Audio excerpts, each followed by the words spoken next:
मैं डॉक्टर सुनील बिजला आप सबको अपने यूट्यूब चैनल अतुल्य अकादमी और आपके मोबाइल ऐप अतुल्य अकादमी बाय डॉक्टर सुनील बिजला पर स्वागत करता हूं। मित्रों, जैसा कि आप लोगों ने देखा है कि लगातार हमारी पेड क्लासेस चल रही हैं। अगर आपने अभी तक पेड क्लास को ज्वाइन नहीं किया और आपको आवश्यकता है टीजीटी, पीजीटी, नेट, जेआरएफ के लिए, स्पेशली टीजीटी, पीजीटी, और महत्वपूर्ण इंपॉर्टेंट चीज़ ये है जो कि यूजीसी नेट में भी है, हिंदी साहित्य का इतिहास।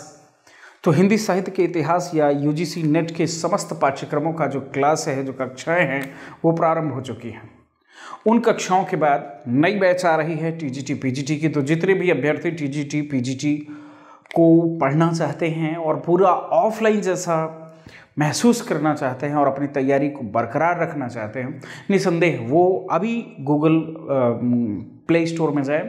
प्ले स्टोर में जा कर के आप सर्च करें अतुल्य अकादमी बाय डॉक्टर सुनील बिजला। निस्संदेह इस ऐप को सर्च करने के बाद आप डाउनलोड करें। डाउनलोड करने के बाद आप जब इसको खोलेंगे तो उससे आप आपका मोबाइल नंबर मांगेगा, नंबर दीजिए, ईमेल आईडी डालेगा, ईमेल दीजिए। इसके बाद सारा आपकी बैच टीजीटी ज्वाइन करना है तो आप ज्वाइन करिए, नेट करना है तो नेट ज्वाइन करिए, व्याकरण करना तो आपको व्याकरण की क्लास मिलेगी। यानी सारी कुछ क्लासें लेकर के आ रहा हूँ, सारी की सारी क्लासें ऑनलाइन देने इसलिए जा रहा हूँ कि मान लीजिए अगर लॉकडाउन हट भी जाता है लेकिन कोरोना तो नहीं हटाना। कोरोना की जब तक वैक्सीन नहीं आ जाती तब तक हम भारतीयों को, हम सभी शिक्षार्थियों को पढ़ने के लिए घर पर ही व्यवस्था बनानी होगी। तो व्यवस्था कम रुपए में, कम कीमत में आप तक पहुंचाने का जो उद्गम मैंने किया है वो कितनी परिश्रम और कितने मेहनत के साथ हो रहा है, ये एहसास आपको तब होगा जब आप पेड क्लास में होंगे। और इन सब के बाद चलिए आज जो टॉपिक लेकर के आया हूं वो हिंदी साहित्य में, चूंकि हमने यहां तक पेड क्लास पढ़ा दिया है, अब इसके बाद चुका हूं और अब जो पढ़ाने चल रहा है वो बहुत इंपॉर्टेंट है। और आज से हिंदी साहित्य अभी शुरू नहीं हुआ। हिंदी साहित्य के पहले जो भाषा अपभ्रंश थी, आज हम अपभ्रंश साहित्य को समझते हैं। आइए देखते हैं अपभ्रंश साहित्य। अपभ्रंश साहित्य। अब मित्रों, सबसे बड़ी बात यह है कि अपभ्रंश साहित्य किसे कहते हैं, पहले यह समझ लेना होगा।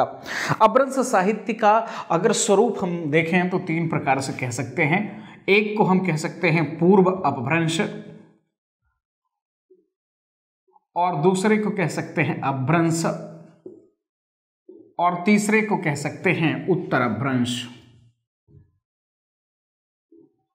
तो ये तीन अवस्थाएं हो सकती हैं। तो हम आज जिसका मूल्यांकन करेंगे वो अवस्था कौन सी है? वो अवस्था है उत्तर अपभ्रंश की। उत्तर अपभ्रंश को ही क्या कहते हैं? अवहट्ट कहते हैं। इसी को अविहत्था भी कहा जाता है, इसी को अविहत्थ भी कहते हैं। तो कहने का तात्पर्य आज इसी का मूल्यांकन होगा और इसी अपभ्रंश के लेखकों की या इस अपभ्रंश के लेखकों की बात होगी। मित्रों, चलिए शुरुआत करते हैं आज इसी अपभ्रंश साहित्य के महत्वपूर्ण तथ्यों को लेकर के। तो चलिए शुरुआत करते हैं। आचार्य रामचंद्र शुक्ल, ध्यान दें, सबसे पहले आचार्य रामचंद्र शुक्ल की बात करते हैं। आचार्य रामचंद्र शुक्ल ने हिंदी साहित्य का आविर्भाव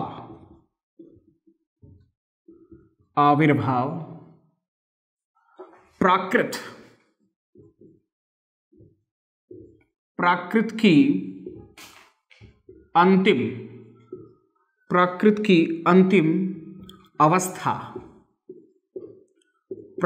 की अंतिम अवस्था अपभ्रंश साहित्य से माना है। चूंकि आप जानते हैं, चूंकि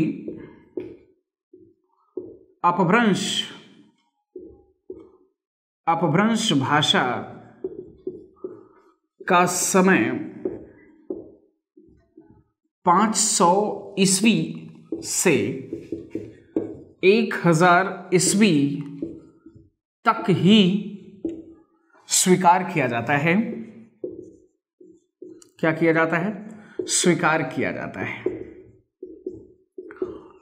तक ही स्वीकार किया जाता है। तो निश्चित तौर पर आप कह सकते हैं कि अपभ्रंश का जो समय था वो 1000 पर जब समाप्त होता है, तो इसी अपभ्रंश की उत्तर अवस्था आप कह सकते हैं जब 1500 की जो काल में इसका उत्तर अवस्था 200 अंतिम ले सकते हैं, यानी लगभग 800 ईस्वी के आसपास, 800 ईस्वी के आसपास से हिंदी साहित्य की शुरुआत मान लेनी चाहिए। यही कारण है कि कुछ विद्वान कभी स्वयंभू को हिंदी का पहला कवि मानते हैं।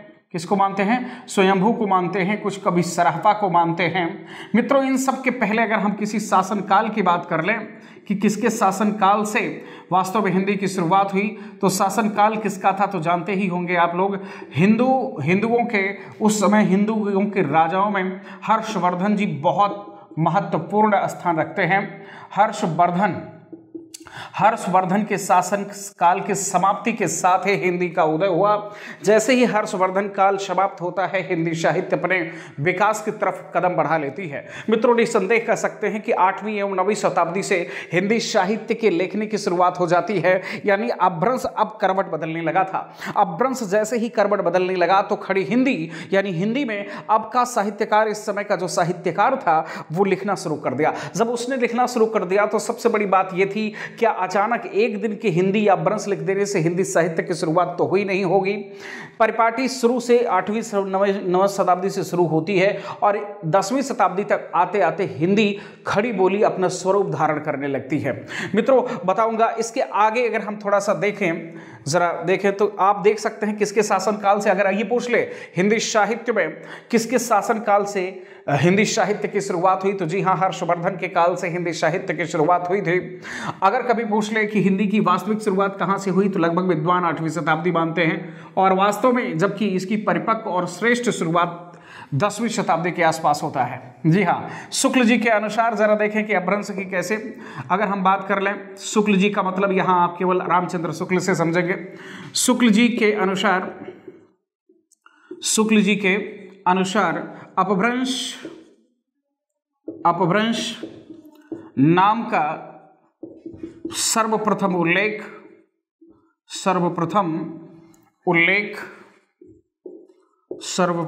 उल्लेख वल्लभी, किसके?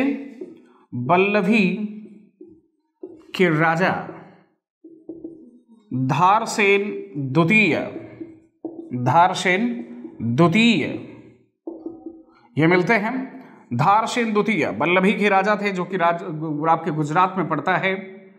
वल्लभी के राजा धारसेन द्वितीय के शिलालेख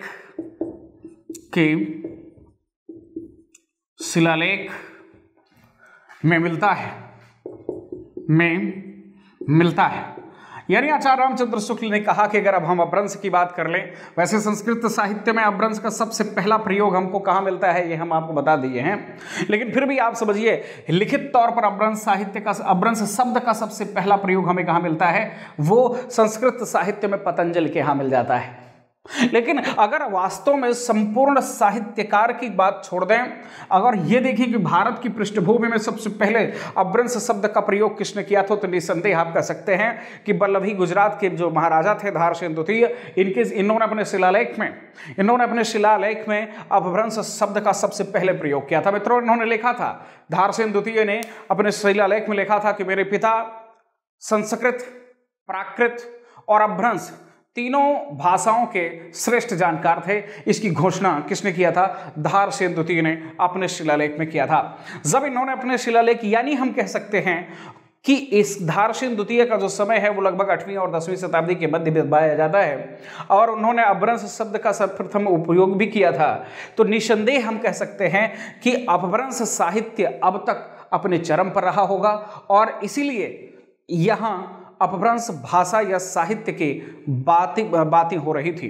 मित्रों, अपभ्रंश साहित्य में जो कि हम आप देखेंगे उसमें सर्वश्रेष्ठ साहित्यकारों में अगर हम देखें तो आज हम आप लोग पढ़ेंगे स्वयंभू के साहित्य को जानने की कोशिश करेंगे, साथ ही साथ हम जानने की कोशिश करेंगे किसको? पुष्पदंत को जानने की कोशिश करेंगे। पुष्पदंत के साथ साथ हम ये जानने की कोशिश करेंगे किसको? राम सिंह को जानने की कोशिश की जाएगी। यानी अपभ्रंश साहित्य में राम सिंह का क्या अस्तित्व रहा, उन्होंने क्या लिखा। धनपाल को जानने की कोशिश किया जाएगा कि धनपाल की रचनाओं के नाम क्या हैं। इसके साथ साथ जोइंदू का नाम सुना होगा आप लोगों ने, जोइंदू के साहित्य को भी जाना जाएगा। इसके साथ साथ अब्दुल रहमान का नाम सुना होगा, अब्दुल रहमान के साहित्य का विश्लेषण होगा। जीन दत्त सूरी के साहित्य को भी हम लोग जानने की पूरी कोशिश करेंगे।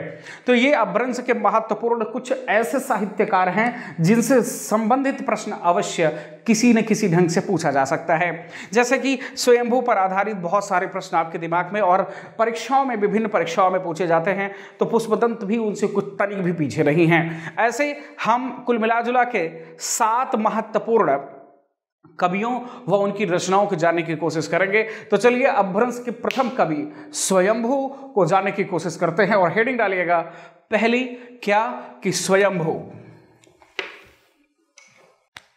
तो पहला कवि क्या, स्वयंभू। तो स्वयंभू को हम लोग जानते हैं। देखा जाए तो स्वयंभू जैन परंपरा के श्रेष्ठ अपभ्रंश कवि हैं। जैन परंपरा के श्रेष्ठ अपभ्रंश कवि हैं। अगर हम इनके जन्म की बात कर लें तो इनका जो जन्म हुआ था वह, अगर जन्म स्थान की बात कर लें तो इनका जो जन्म स्थान था उसे कर्नाटक कहा जाता है, कि इनका जन्म कर्नाटक में हुआ था। अगर हम समय की बात कर लें यानी जन्म समय क्या था, तो निसंदेह इनका समय 783 ईस्वी के आसपास बताया जाता है।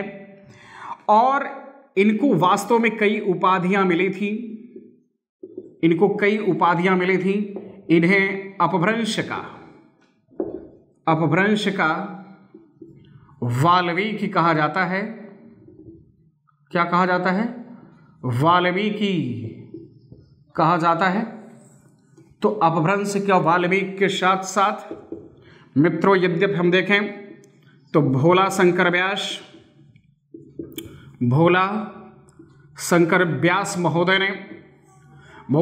व्यास महोदय ने इनको कई उपाधियां दी थी। जैसे कि इन्होंने कहा था कि ये अपभ्रंश के कालिदास हैं। भोला शंकर व्यास ने क्या कहा था कि स्वयंभू क्या हैं? अपभ्रंश के कालिदास हैं। तो अपभ्रंश के कालिदास की संज्ञा किसने प्रदान की? अगर ये प्रश्न पूछेगा तो निसंदेह आप कह सकते हैं कि भोला शंकर व्यास ने दिया था, जबकि यह जनश्रुति है कि इन्हें अपभ्रंश का वाल्मीकि कहा जाता है। साथ ही साथ आप समझ गए इनका समय 783 ईस्वी, और कहाँ थे ये? कर्नाटक के रहने वाले थे। जैन परंपरा के श्रेष्ठ अपभ्रंश कवियों में से इनका पहला स्थान मिलता है। मित्रों, इसके साथ साथ और भी हम कुछ चीजें जानने की आवश्यकता है। जैसे इन्होंने अपने जीवन में कई ग्रंथों का सृजन किया। उन ग्रंथों में अगर हम देखें तो पहले ग्रंथ का नाम हमें मिल जाता है पौमचर्य, जो कि इनके वास्तव में पौमचर्य इनकी कीर्ति का वास्तविक स्तंभ है। जब इन्होंने पौमचर्य जैसे श्रेष्ठ रचना को लिखा, निसंदेह आप जान सकते हैं कि पौमचर्य राम काव्य पर आधारित एक ऐसा ग्रंथ है जिसमें राम की माता को लेकर के एक संदेह खड़ा हो जाता है, जिसमें राम के विवाह को लेकर के भी एक संदेह खड़ा हो जाता है।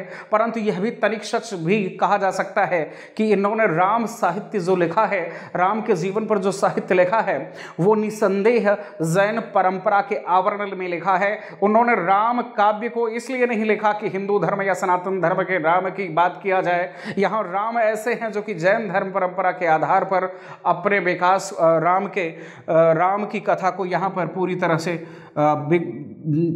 तरह से प्रस्तुत करने का कार्य स्वयंभू जी ने किया है। स्वयंभू ने दूसरी रचना लिखी जिसका नाम मिल जाता है हमें आपको ऋट्ठडेमि। क्या मिल जाता है? ऋट्ठडेमचर्य। यह एक दूसरा इनका ग्रंथ मिल जाता है। अगर हम तीसरे ग्रंथ की बात कर लें तो तीसरे ग्रंथ का नाम मिल जाता है पंचमीचर्य। और जैसे ही पंचमीचर्य मिलता है तो इनका चौथा भी ग्रंथ हमें दिखाई पड़ता है जिसे कहा जाता है स्वयंभू छंदस। क्या? स्वयंभू छंदस नामक इनकी रचनाएं मिल जाती हैं। मित्रों, सबसे बड़ी बात यह है कि ऋट्ठडेमचर्य एक ऐसा ग्रंथ है जिसमें भगवान श्री कृष्ण की कथाओं को लेकर के स्वयंभू ने जैन आवरण को पहनाते हुए न केवल तत्कालीन समय के जैन धर्मियों के आचार और नियम को बताने की कोशिश की है, बल्कि इन्होंने प्रेम के महत्व का प्रतिपादन भी बहुत खूब किया है। मित्रों, इन सारी चीज़ों को आप स्वयंभू के संदर्भ में जान लिए कि स्वयंभू की क्या बातें रही हैं। और वो उनको अपभ्रंश का कालिदास किसने कहा, तो भोला शंकर व्यास ने। उनको उपाधि क्या मिली है, अपभ्रंश का वाल्मीकि उन्हें कहा जाता है, कारण कि उन्होंने अपभ्रंश में साहित्य लिखने का श्री गणेश किया था। मित्रों, इनका समय क्या है, तो 783। कहाँ के रहने वाले थे, कर्नाटक। इन्होंने महत्वपूर्ण 4 ग्रंथ कौन लिखे, तो पहला क्या कौन सा है, पहले का नाम है पौंचर्यु, दूसरे का नाम क्या है ऋक्षणेमचर्यु, तीसरे का नाम क्या है पंचमी रास, और चौथे का नाम क्या है स्वयंभू छंदस। ये लेखनीय क्रम नहीं बल्कि महत्वपूर्ण ग्रंथों की सूची है।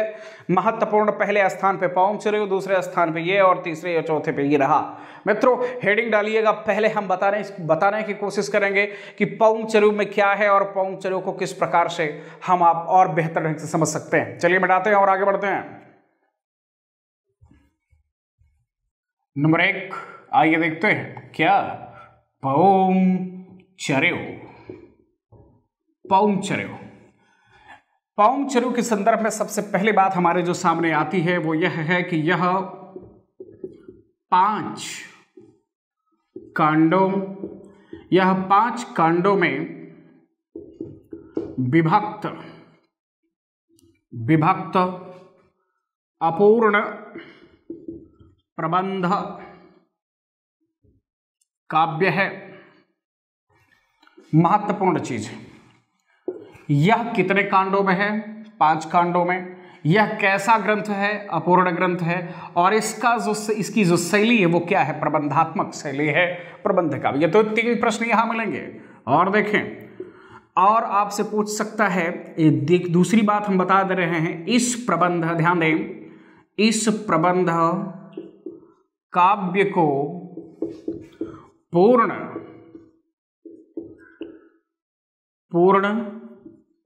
स्वयंभू के पुत्र त्रिभुवन ने किया। किसने किया इसको पूर्ण? किसने किया इस प्रबंध काव्य को पूर्ण? किसने किया? स्वयंभू के पुत्र त्रिभुवन ने। महत्वपूर्ण चीज ये सब चल रही हैं। इस ग्रंथ में कुल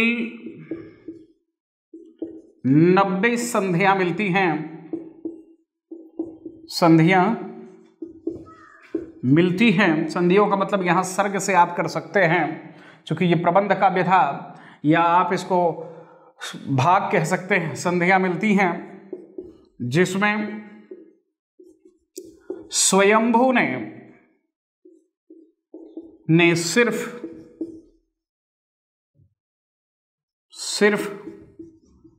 83 संधियों को लिखा था।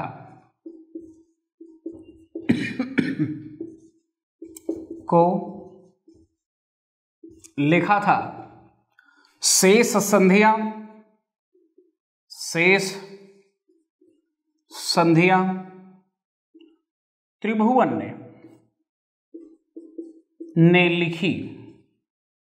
तो आप कह सकते हैं, इसमें प्रश्न क्या पूछेगा कि पौंचर्यु में कितनी संधियां? 90।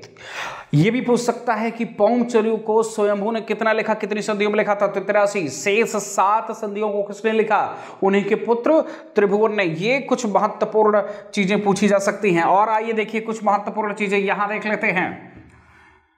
इस ग्रंथ का प्रथम कांड या संधि कांड, इस ग्रंथ का प्रथम कांड का शीर्षक विद्याधर मिलता है। क्या मिलता है? तो प्रथम शीर्षक क्या था? विद्याधर था। और आगे देखें, इसमें राम का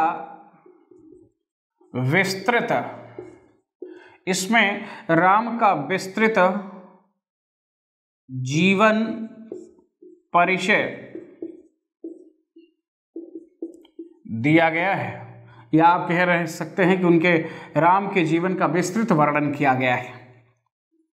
कोई समस्या नहीं। मित्रों, अगली बात, इसकी रचना जो शैली है, रचना शैली कड़वक बद्ध। अब ये कड़वक बद्ध शैली क्या है बताता हूं।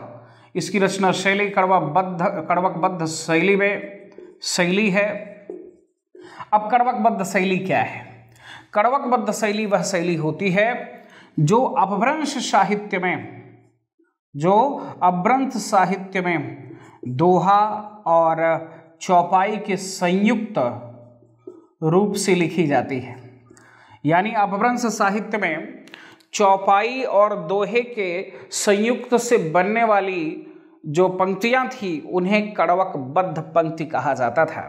निसंदेह मित्रों, निसंदेह पौमचर्यु की रचना स्वयंभू ने धनंजय के आश्रय में किया था। किसके आश्रय में?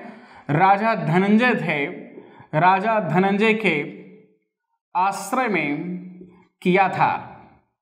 अब ये सब चीजें बहुत महत्वपूर्ण हैं कि आप इनको जानें, समझें और इसको पूरी तरह से जी लें। आपको कई प्रश्न मिल गए हैं, यहां तक तो बताया था कैसे प्रश्न पूछा जा सकता है। या पूछ सकता है कि कड़वक बद्ध शैली किसे कहते हैं, तो आप बता सकते हैं चौपाई और दोहा की संयुक्त काव्य शैली को कड़वक बद्ध शैली कहते हैं, जो कि अपभ्रंश में प्रयुक्त होती थी। आप ये पूछ सकता है कि पौमचर्यु का प्रथम शीर्षक किसे कहा जाता है, तो विद्याधर कहा जाता है। स्वयंभू ने अपनी रचना पौमचर्यु को किसके आश्रय में लिखा, तो राजा धनंजय के आश्रय में लिखा था। मित्रों, इसके बाद अगर हम चलें तो ये देख सकते हैं और ये जान सकते हैं कि पौमचर्यु, जरा देखें, चलिए आगे बढ़ते हैं। आप कह सकते हैं कि पौमचर्यु में राम की माता का नाम सुबाला मिलता है। सुबाला मिलता है कि राम की माता, इसमें बताया गया है कि उनकी माता का नाम सुबाला था। तथा पौमचर्यु में राम के एक विवाह की सूचना मिलती है। हमने इसको क्यों उठाया अभी आपको पता चलेगा। सूचना मिलती है, इस बात को हमने क्यों उठाया, क्योंकि जैसे ही पुष्पदंत अपने ग्रंथ को लिखते हैं जिसका नाम मिल जाता है आपका, पुष्पदंत ने अपने ग्रंथ में साफ शब्दों में कहा है कि राम का विवाह आज हुआ था, तो जिसमें कि एक विवाह की सूचना कहाँ मिल रही है, पौमचर्यु में। पुष्पदंत ने उनके 8 विवाह की सूचना बताई। यहां पर जब इन्होंने सुबाला बताया है, स्वयंभू जी ने, कि उनकी माता का नाम सुबाला था, तो पुष्पदंत ने अपने ग्रंथ में उनकी मां का नाम अपराजिता बताया है।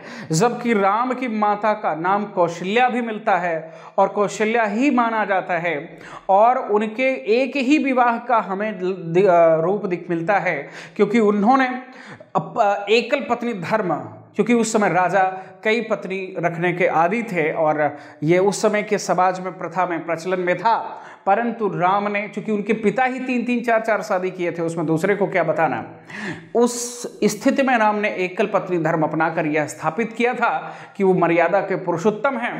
परंतु ये ग्रंथ भी चिल्लाते हैं कि इस प्रकार की जो असमानताएं मिलती हैं, इससे संदेहास्पद की स्थिति खड़ी हो जाती है।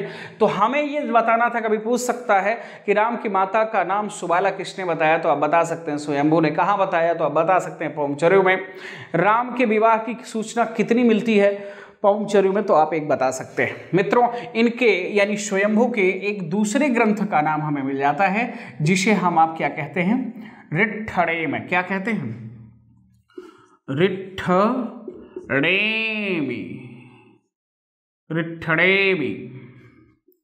चर्यु, ऋट्ठडेम चर्यु।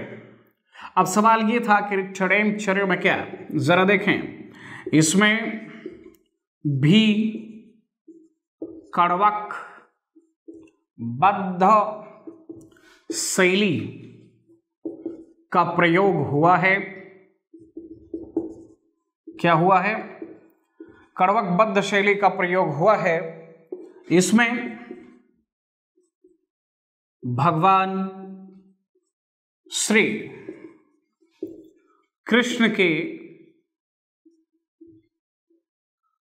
के जीवन पर प्रकाश डाला गया है। क्या किया गया है? प्रकाश डाला गया है। भगवान श्री कृष्ण के जीवन को प्रकाश में लाने का काम सिर्फ इसलिए नहीं किया गया है कि भगवान श्री कृष्ण संत, आप कह सकते हैं कि वो श्रेष्ठ व्यक्तित्व थे, बल्कि भगवान श्री कृष्ण किस प्रकार से जैनाचार्य थे या उन्होंने जैनाचार्यों से किस प्रकार से दीक्षित हुए, क्या ये कृष्ण वही कृष्ण है जो सनातन धर्म में मान्य है या क्या वो यही हिंदुओं के श्री कृष्ण हैं, ये एक विषय है, एक विवाद है, एक प्रश्न खड़ा करने वाला तत्व है। इन सभी चीज़ों का मूल्यांकन हम कभी जब दर्शन पढ़ा रहे होंगे तो उसमें ज़रूर मिलेगा। फिलहाल यहीं पर समाप्त होते हैं, चूँकि पुष्पदंत की स्वयंभू की और जो रचना है, चाहे वो स्वयंभू छंदस है चाहे पंचमी चौरास है, ये जो इनकी जो रचनाएं हैं, इन दोनों रचनाओं में साहित्यिक तत्वों का हमें बहुत अच्छा उपक्रम दिखाई नहीं पड़ता। हाँ, ये कहा जा सकता है कि इन दोनों रचनाओं में स्वयंभू के साहित्यिक तत्व की कमी होने के साथ साथ भक्ति के तत्व का प्रमुख रूप दिखाई देता है। मित्रों, आगे बढ़ते हैं दूसरे कवि की तरफ, जिसका नाम मिल जाता है पुष्पदंत। दूसरे कवि हैं, नाम मिलता है पुष्पदंत। अब देखिएगा, पुष्पदंत का जन्म व आविर्भाव 10वीं शताब्दी के आसपास माना जाता है। आसपास माना जाता है, यानी ये 10वीं शताब्दी में विद्यमान थे। इनका एक उपनाम मिलता है मित्र, वह उपमान मिलता है, एक उपनाम मिलता है अभिमान मेरु। क्या मिलता है? अभिमान मेरु। कारण कि ये बहुत घमंडी थे। मेरु माने पर्वत, अभिमान माने घमंड। इनके जो बताया जाता है कि इनका जो स्वभाव था अति घमंड से परिपूर्ण था, लेकिन चूंकि ये पहले जैन नहीं थे, पहले ये शैव थे।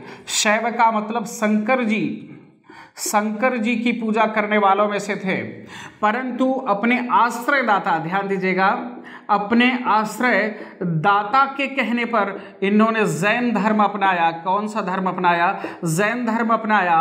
और जैसे ही इन्होंने जैन धर्म को शैव धर्म को त्याग कर जैन धर्म अपना लिया, तो इनका जो अभिमान था, जो घमंड था, वो खत्म कर दिया गया, वो खत्म हो गया। ये भगवान की भक्ति में लीन हो गए। ये जैन के बताए गए सिद्धांतों पर चलने के लिए, लेकिन फिर भी इनके जीवन में इस नाम का पीछा नहीं छोड़ा, यह नाम इनका पीछा नहीं छोड़ा और इनको अभिमान मेरु कहा जाता था। ऐसा इनका एक उपनाम भी प्राप्त होता है। मित्रों, बताया जाता है कि इनको अपभ्रंश का, अब चूंकि इनको जो उपाधि मिली है, इन्हें अपभ्रंश का व्यास भी कहा जाता है। क्या कहा जाता है? अपभ्रंश का व्यास भी कहा जाता है। जबकि भोला शंकर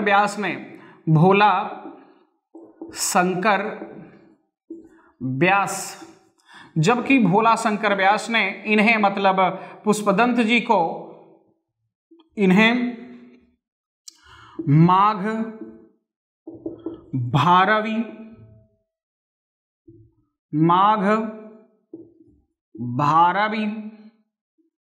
बाण और भवभूति की संज्ञा प्रदान की है, की उपाधि प्रदान की है। मित्रों, भोला शंकर व्यास ने कहा कि ये अपभ्रंश के क्या हैं?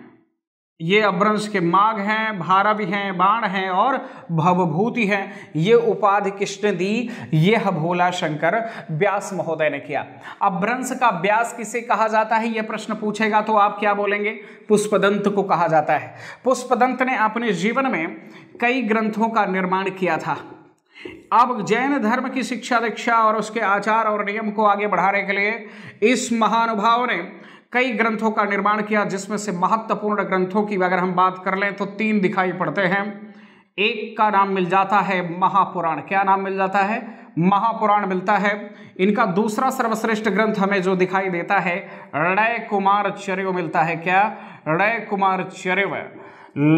ऋण कुमार चरिव का जो नाम अगर हम देखें तो नाग कुमार चरिव हिंदी नाम मिल जाता है, नाग कुमार चरित्र दूसरा इसका हिंदी रूपांतरण मिल जाता है। कहीं कहीं इसे ही नाम जय कुमार चरित्र भी दिखाई देता है। जय कुमार चरित्र भी इसका नाम दिखाई पड़ता है, जो कि भगवान श्री कृष्ण की कथाओं पर आधारित है। ये महापुराण के संदर्भ में अभी हम बात करेंगे कि कौन सा ग्रंथ है, किस प्रकार से बातें हैं इसकी।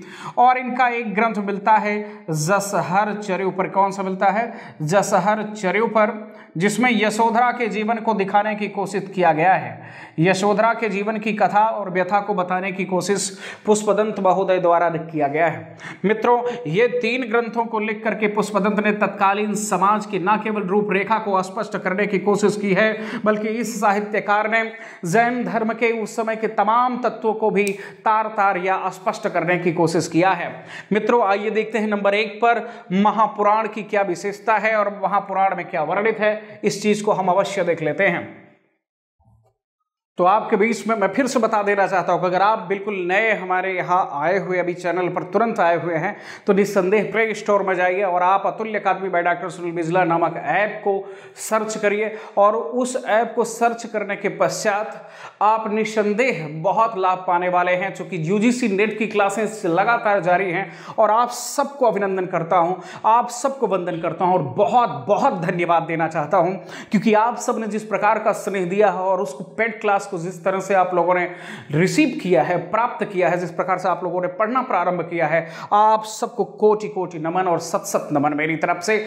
उसी क्रम को, उसी उत्साह से, इसलिए चूंकि बल मिला, चूंकि मुझे ये लगा कि वास्तव में मैं काफी लोगों की इच्छाओं को, काफी लोगों को सपने को पूरा कर सकता हूं, तो इसी चीज को ध्यान में रखते हुए टीजीटी पीजीटी स्पेशल सभी, चाहे वो राजस्थान के लिए हो, चाहे वो मध्य प्रदेश के लिए हो, चाहे वो उत्तर प्रदेश के लिए हो या फिर हरियाणा के लिए हो, सभी के स्पेशल हिंदी के लिए तैयारी टीजीटी पीजीटी की जो बच्चा करना चाहता है, जो स्टूडेंट्स करना चाहता है, जो अभ्यर्थी करना चाहते हैं, जो मेरे स्वजन करना चाहते हैं, और इसके साथ साथ प्रोफेसर व प्रवक्ता की तैयारी के लिए भी हम बहुत जल्द आपके बीच में वीडियो लेकर के आ रहे हैं और पेड क्लास लेकर के आ रहे हैं। तो जाएंगे आप प्ले स्टोर पर और लिखेंगे अतुल्य अकादमी बाय डॉक्टर सुनील बिजला, आपको मेरा मिलेगा मोबाइल ऐप, उसको डाउनलोड कर लीजिए और तुरंत वहां पर पेड क्लास जो है इसको ज्वाइन करिए। चूंकि सकाल में भी मैं कम पैसे में, बहुत ही रंच मात्र की कीमत पर आप सबको बेहतरीन ज्ञान दे रहा हूं। निसंदेह यह बात आपको समझ में भी आ रही होगी। आइए देखते हैं।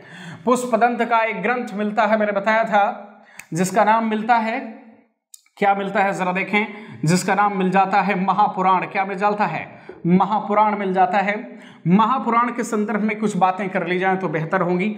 यह एक, देखें, यह एक प्रबंध काव्य है। यह एक प्रबंध काव्य, चूंकि प्रबंध काव्य 2 प्रकार के होते हैं, एक को महाकाव्य कहा जाता है, दूसरे को खंड काव्य कहा जाता है। तो ये महाकाव्य की श्रेणी में आता है। तो यह एक प्रबंध काव्य है, पहली बात। दूसरी बात, इसका मूल नाम अगर कभी आपसे पूछ लिया जाए, इसका मूल नाम क्या था, अगर वो पूछ ले कभी, तो तिसिट्ठी, देख सकते हैं, तिसिट्ठी महापुरुष, तिसिट्ठी महापुरुष गुणवलंकारु,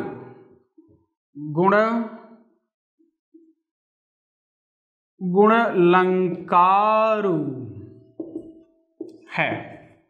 इसका मूल नाम तिसिट्ठी महापुरुषी गुणलंकारु है। और देखिए, यानी अब यह स्पष्ट हो गया कि इसमें 63 जैन तीर्थंकरों, तीर्थंकरों, इसमें 63 जैन तीर्थंकरों के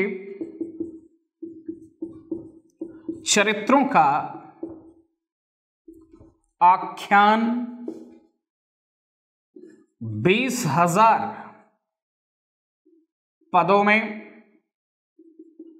किया गया है। क्या किया गया है? 20,000 पदों में किया गया है। यह बात स्पष्ट हो गई। और मित्रों, इसके महत्व को देखते हुए इसे जैन पुराण की संज्ञा दी गई है। महापुराण को जैन पुराण भी कहा गया है। कहीं कहीं इनका एक ग्रंथ मिलता है उत्तर पुराण, और कहीं कहीं मिलता है जैन पुराण, कहीं कहीं वैराट्य पुराण मिल जाता है। तो घबराने की आवश्यकता नहीं है, सब पुष्पदंत का ही ग्रंथ है। महापुराण, जैन पुराण, उत्तर पुराण, वैराट्य पुराण, तो इसको जैन पुराण की संज्ञा दी जाती है।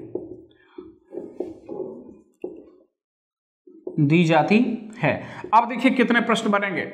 महापुराण कैसा ग्रंथ है? तो यह एक प्रबंध काव्य है। उसमें भी कौन सा है? तो यह महाकाव्य है।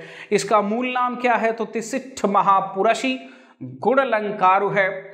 इसमें कितने जैन तीर्थंकरों का चरित्र आख्यायित किया गया है, व्याख्यायित किया गया है? तो बिल्कुल आप देख रहे हैं 63 जैन तीर्थंकरों को। अगर कभी पूछ लिया कि इसमें कुल पदों की संख्या कितनी है, तो निसंदेह बता सकते हैं कि महापुराण में 20,000 पदों का वर्णन है।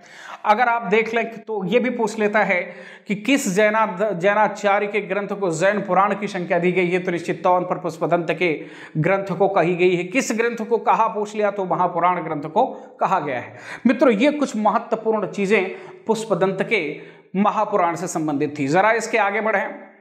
इसी में थोड़ा सा ये भी देखते चलें। इसी ग्रंथ में पुष्पदंत ने राम की माता का नाम अपराजिता बतलाया है। अपराजिता बतलाया है। साथ ही राम के 8 विवाह का उल्लेख किया है। 8 विवाह का उल्लेख किया है। तो राम के 8 विवाह का उल्लेख पुष्पदंत ने इसी ग्रंथ में किया है। मित्रों, इससे ज्यादा कुछ प्राप्त नहीं होता महापुराण के बारे में। यद्यपि इस ग्रंथ के बारे में हमने बहुत सारा अध्ययन कर लिया है। आशा है कि आप सबको जरूर आनंद दे रहा होगा। आइए बढ़ते हैं इनके दूसरे ग्रंथ की तरफ, जिसका नाम क्या मिलता है? जिसका नाम हमें आपको मिल जाता है णय कुमार चर्यो। दूसरा ग्रंथ मिलता है णय कुमार चर्यो। णय कुमार चर्यो नाम मिलता है। इसी को हमने बताया कि जय कुमार चरित्र और नाग कुमार चरित्र हिंदी नाम मिल जाता है। इसमें भी देखें, इसमें भी जैन धर्म से संबंधित कथा का वर्णन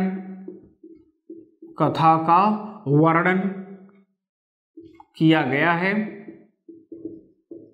साथ ही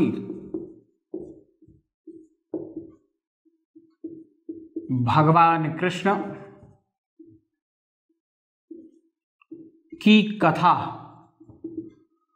को भी स्थान दिया गया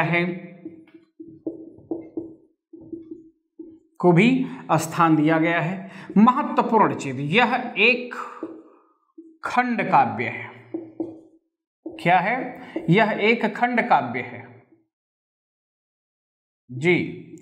यह एक खंड काव्य है, यानी प्रबंध काव्य का दूसरा रूप है। तो यहीं पर आपका णय कुमार चर्यो आप समझ गए कि यह जैन धर्म से संबंधित एक ग्रंथ है, जिसमें भगवान श्री कृष्ण की कथा को आधार बनाया गया है। और यह एक कोई भगवान श्री कृष्ण के किसी जीवन के किसी एक खंड को, किसी एक रूप को, किसी एक पल को, किसी एक कथा को लेकर के लिखा गया यह एक बेहतरीन और महत्वपूर्ण ग्रंथ है।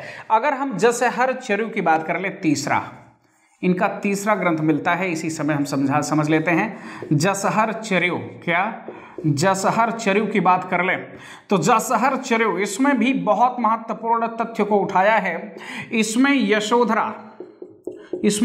यशोधरा की या के चरित्र का पूर्ण चित्रण है,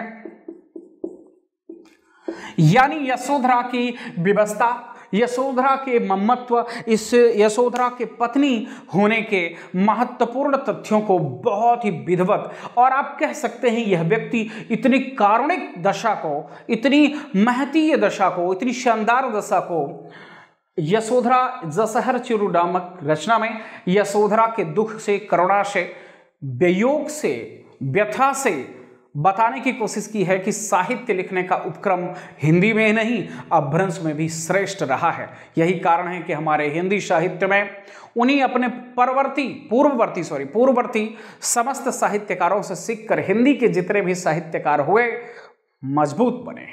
आइए अब आगे बढ़ते हैं। तीसरा कवि है धनपाल।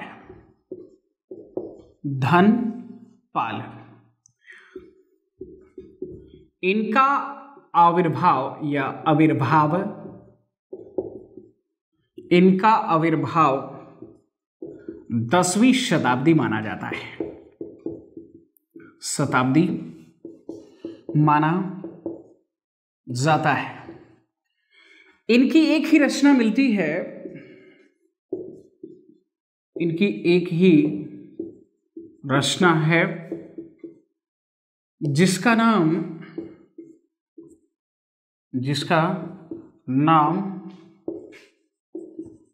भविष्यत कहा मिलता है।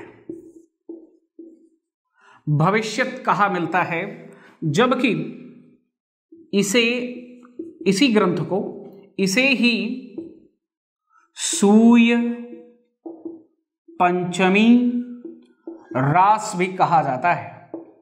क्या कहा जाता है? सूय पंचमी रास भी कहा जाता है। इसमें देखा जाए तो एक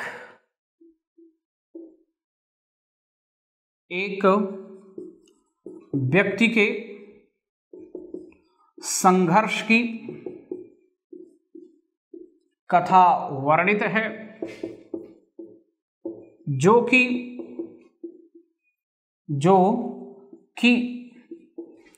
एक वणिक पर आधारित है। वणिक माने वणिक पर आधारित है। वणिक का मतलब यहां बनिए से है कि उसका व्यापार किस प्रकार से डूब जाता है, क्यों कोई व्यक्ति उन्नति और अवनति के रास्ते पर भटकता रहता है, और किस प्रकार से उन्नति व्यक्ति के जीवन में मदांध कर देती है। इन्हीं सारी चीजों का मूल्यांकन धनपाल ने अपनी 10वीं शताब्दी में लिखी रचना भविष्यत कहा, जिसे सूय पंचमी रास कहा जाता है, के द्वारा प्रस्तुत करने का कार्य किया। मित्रों, इससे ज्यादा कुछ धनपाल के विषय में नहीं पूछा जाता। अब बढ़ते हैं आगे अगले कवि की तरफ, जिसे चौथा कवि कहा जाता है, जिसे आप जोइंदू कहते हैं। आइए देखते हैं। जोइंदू क्या कहते हैं? जो इंदु या इंद या इंदु कर दो, जोइंदू। अब हम आप इन्हीं को जानना शुरू करते हैं, तो जरा देखें। जोइंदू का समय 10वीं शताब्दी माना जाता है। क्या माना जाता है? जोइंदू का समय 10वीं शताब्दी के आसपास माना जाता है। इन्होंने अपने जीवन में 2 ग्रंथ लिखे थे। कितने ग्रंथ लिखे थे? 2 ग्रंथ लिखे थे। एक का नाम मिल जाता है परमात्मा प्रकाश, और दूसरा मिल जाता है योगसार। क्या मिल जाता है? योगसार। मित्रों, इंपॉर्टेंट चीज, महत्वपूर्ण चीज क्या है? इन्हीं दोनों रचनाओं के माध्यम से, इन्हीं रचनाओं के माध्यम से अपभ्रंश साहित्य में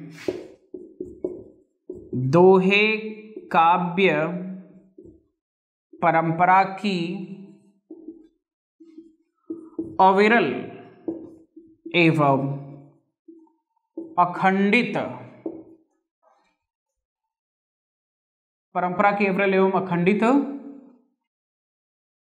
इन्हीं रचनाओं के माध्यम से अपभ्रंश साहित्य में दोहे काव्य परंपरा की अविरल एवं अखंडित धारा प्रवाहित होती है। मित्रों, यहां कह सकते हैं, पूछ सकता है कि सबसे पहले दोहे का प्रयोग किसने किया, तो जाहिर सी बात है आप क्या बोलेंगे कि स्वयंभू ने दोहे का सबसे प्राचीनतम प्रयोग किया था, परंतु यह दोहा अभी छिटपुट लोग ही प्रयोग किया करते थे। लेकिन जैसे ही जोइंदू ने एक ग्रंथ लिखा 10वीं शताब्दी में, परमात्म प्रकाश और योगसार, 2 ग्रंथ लिखे। इन दोनों ग्रंथों के माध्यम से जब इन्होंने लिखा तो इसके बाद लगभग सभी अपभ्रंश के कवि और साहित्यकार अपने साहित्य में अब दोहे को अपनाना प्रारंभ कर दिए थे, और यहीं से दोहे काव्य परंपरा की अविरल एवं अखंडित परंपरा का श्री गणेश होता है। इससे ज्यादा इनके बारे में कुछ भी प्राप्त नहीं होता। मित्रों, अब एक ऐसे व्यक्तित्व की बात करने चल रहे हैं जो कि अति महत्वपूर्ण है, तो चलिए बात करते हैं 5वें स्थान पर, जिसका नाम है अब्दुल रहमान। 5वें स्थान पर क्या नाम है? अब्दुल रहमान। अब्दुल रहमान नाम मिल जाता है। अब्दुल रहमान को ही अगर देखा जाए तो अद्धमाण भी कहा जाता है, अद्धमाण भी कहा जाता है। तो आज इन्हीं अद्धमाण या अब्दुल रहमान, कहीं कहीं इनका नाम अब्दुर रहमान भी मिलता है, तो घबराए नहीं, बात एक ही है। अब्दुल रहमान, अब्दुर रहमान, अद्धमाण, जो भी नाम मिलता है, अब हम इन्हीं की चर्चा करने चल रहे हैं। इनका समय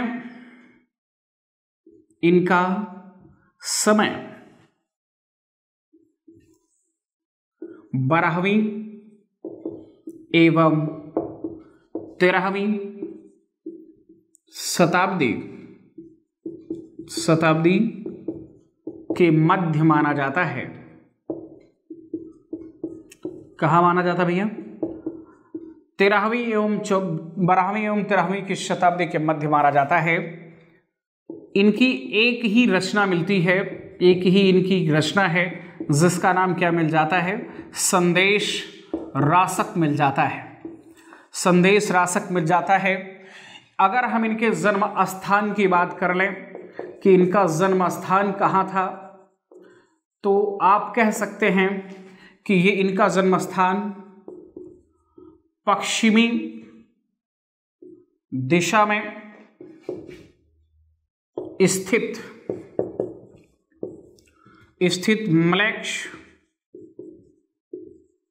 मलैक्ष देश में हुआ था। कहाँ हुआ था? पश्चिम दिशा में स्थित मलैक्ष दिशा में हुआ था, मलैक्ष देश में हुआ था। अगर हम इनके पिता की बात कर लें तो इनके पिता का नाम जो हमें मिलता है वो मिलता है मीर सेनारच। क्या मिल जाता है? मीर सेनारस मिलता है। अगर देखा जाए तो इनकी जाति की हम बात कर लें तो इनकी जाति क्या थी? तो इनकी जाति को लेकर के विद्वानों में तमाम विवाद है। कुछ लोग इनको जाति का जुलाहा मानते हैं, तो कुछ लोग इनको जाति का कोरी मानते हैं। तो यह कह पाना कि ठीक ठीक ये क्या थे, बड़ा दुष्कर यह कार्य है, बड़ा विवादित कार्य है। मित्रों, इसके अतिरिक्त भी अगर हम देखें तो जैन साहित्य के, अगर जैन उत्तर की बात कर लें, यहाँ समझेंगे जैन उत्तर साहित्य में बहुत इंपॉर्टेंट चीज है। जैन उत्तर साहित्य में लौकिक प्रेम काव्य की शुरुआत संदेश रासक रचना से हुआ है, संदेश रासक से माना जाता है या रचना से हुआ है, माना जाता है। तो ये देखें, जैन उत्तर साहित्य में लौकिक प्रेम की, बहुत इंपॉर्टेंट है, लौकिक प्रेम की शुरुआत संदेश रासक से माना जाता है। मित्रों, इनका एक ही ग्रंथ मिलता है, ध्यान दीजिएगा, कौन सा मिलता है, संदेश रासक, बहुत इंपॉर्टेंट है। पिता का नाम क्या था? मीरसेन आरस नाम था। ये कहाँ के थे? तो पश्चिम दिशा में स्थित मलेक्ष देश के निवासी थे। इनका नाम क्या था? तो अब्दुल रहमान था, और अब्दुल रहमान भी कहा जाता है। ये जाति, इनकी जात क्या थी? तो जाति इनकी जुलाहा और कोरी थी। अगर देखा जाए तो जैन उत्तर साहित्य में लौकिक प्रेम, बहुत इंपॉर्टेंट, लौकिक प्रेम, जो कि बहुत आगे चलकर आप देखेंगे अभी लौकिक प्रेम की व्यंजना हमें विद्यापति के यहां भी दिखाई पड़ती है, लेकिन उसकी शुरुआत, उसका श्री गणेश आप वास्तव में देख रहे हैं कहां पर है? अब्दुल रहमान की तरफ है। आइए देखते हैं कि अब्दुल रहमान की जो रचना है संदेश रासक की क्या विविधता है, उसे भी देख लिया जाए। इनकी रचना संदेश रासक के विषय में बात करते हैं। संदेश रासक काव्य परंपरा, काव्य परंपरा का संदेश रासक, संदेश काव्य परंपरा कैसे कह सकते हैं, संदेश काव्य परंपरा का प्रथम व प्राचीन ग्रंथ है। संदेश रासक संदेश काव्य परंपरा का प्रथम व प्राचीनतम ग्रंथ है। इसमें कवि ने 3 प्रक्रमों यानी आप कह सकते हो प्रकरणों में विभक्त किया है, में विभक्त किया है, इतने भागों में बांट दिया है।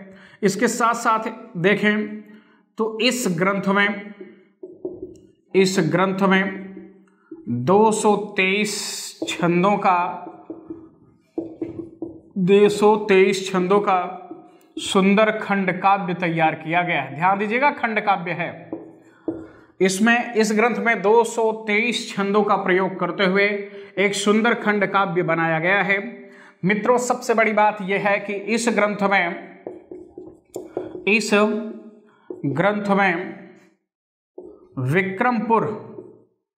विक्रमपुर की एक वियोगिनी की कथा का वर्णन है।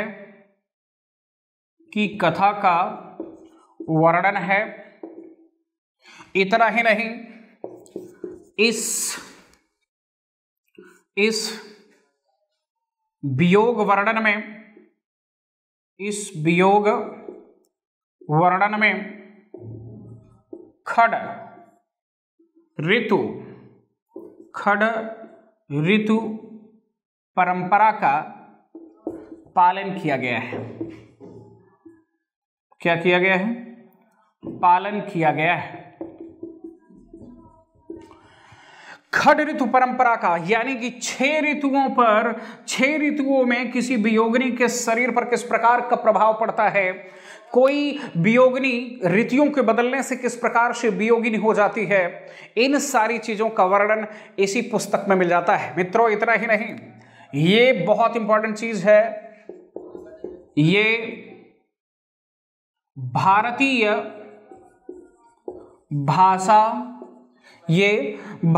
भाषा में रचित किसी भी इस्लाम धर्मावलंबी की प्रथम रचना है। बहुत इंपॉर्टेंट चीज है। ऐसा पहला व्यक्ति है, तो आप कह सकते हैं कि यह भारतीय भाषा में रचित किसी भी इस्लाम धर्मावलंबी की प्रथम रचना है। जैसे कि आप कह सकते हैं कि भारत में इसके पहले कोई भी इस्लाम धर्म को ग्रहण करने वाला साहित्यकार कम से कम अपभ्रंश और हिंदी में नहीं लिख रहा था। तो ये पहला उद्गम था किसी इस्लाम धर्मावलंबी द्वारा कि वो वियोगिनी की कथा को लेकर के खंड ऋतु परंपरा का पालन करते हुए 223 छंदों का प्रयोग करके एक सुंदर कांड लिखने का, सुंदर यहाँ खंड काव्य लिखने का उद्गम किया हो, यह पहला प्रयास था। आइए बढ़ते हैं, आगे बढ़ते हैं, चलते हैं अगले कवि की तरफ। नाम मिल जाता है राम सिंह। राम सिंह अपभ्रंश के एक सशक्त हस्ताक्षर थे। इन्होंने अपने जीवन में पाहुण दोहा नामक एक ग्रंथ लिखा। यह ग्रंथ 12वीं शताब्दी के आसपास लिखा गया है। कब लिखा गया है? 12वीं शताब्दी के आसपास लिखा गया है, आसपास लिखा गया है, अर्थात हम इनका भी समय 12वीं शताब्दी ही स्वीकार कर सकते हैं। मित्रों, महत्वपूर्ण चीज है कि इस ग्रंथ में इंद्रिय सुख,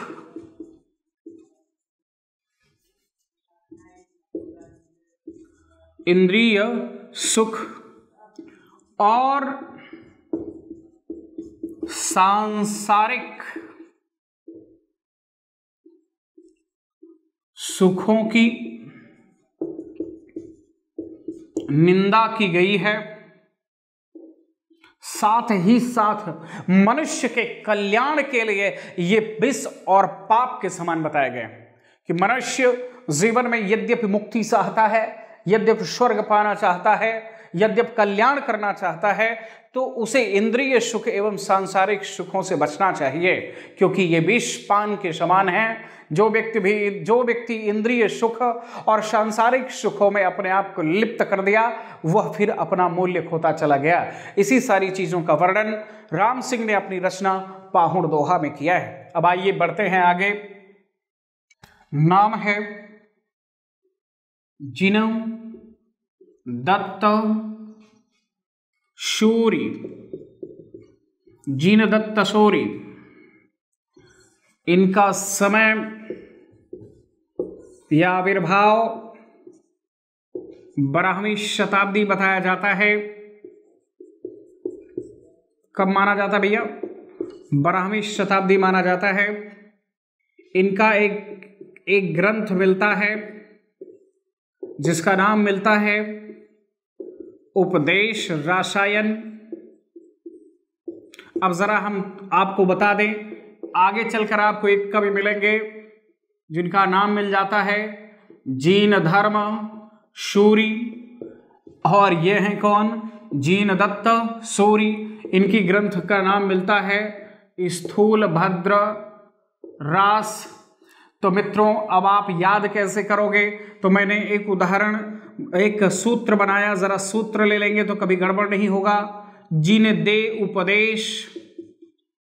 उपदेश, अगर यह सूत्र याद रहा तो जिन से मतलब जिन, दे से मतलब दत्त। जिन दत्त सूरी की रचना क्या है? उपदेश रसायन है। आगे आप क्या समझ जाएंगे? आप तुरंत समझ जाएंगे कि जीन धर्म सूरी की क्या नाम, रचना का क्या नाम है? स्थूल भद्र रास है। तो जिन दे उपदेश का मतलब जीन दत्त सूरी की रचना का नाम क्या है? उपदेश रसायन है। तो अब जब उपदेश रसायन के रचनाकार का नाम पता है, तो चाहे यहाँ स्थूल भद्र हो, चाहे यहाँ कोई भद्र हो, किसी प्रकार की कोई समस्या नहीं है, क्योंकि जीन धर्म सूरी की रचना आपको स्पष्ट रहेगी। तो यह सूत्र बहुत इंपॉर्टेंट है, तो इस चीज को जरा दिमाग में रखिएगा। इसके साथ साथ देखें, इस ग्रंथ में 80 पद्यों का, यह 80 पद्यों का, इस ग्रंथ में 80 पद्यों का प्रयोग हुआ है,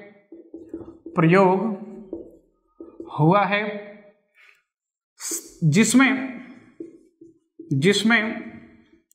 नृत्य, गीत, काव्य, रास लीला, ध्यान दीजिएगा, रास लीला के उस मूल रूप की ओर ले जाता है जिनमें हिंदी के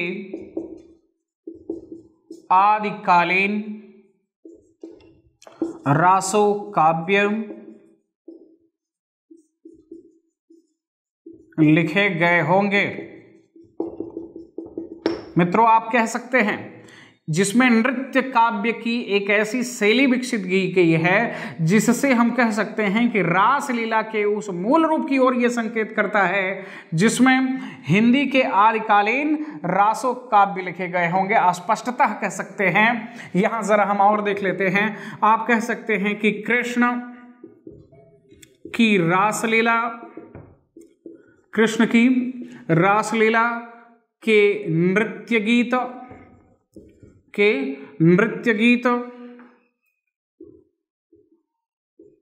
काव्यों की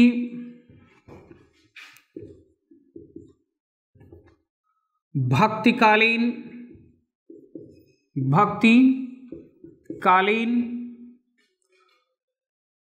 कड़ी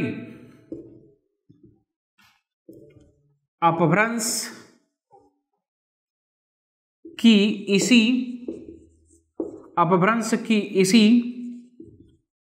काव्य परंपरा से जुड़ी होगी। अर्थात यह कह सकते हैं कि कृष्ण की रासलीला के जो नृत्य गीत हमें दिखाई पड़ते हैं वो कहीं और से नहीं आए होंगे, बल्कि उपदेश रसायन की इसी नृत्य गीत काव्य परंपरा से ले लिए गए होंगे। संस्कृत से या किसी अन्य भाषा में सीधे के सीधे नहीं आए होंगे, बल्कि वे शब्द कहां से आ गए होंगे?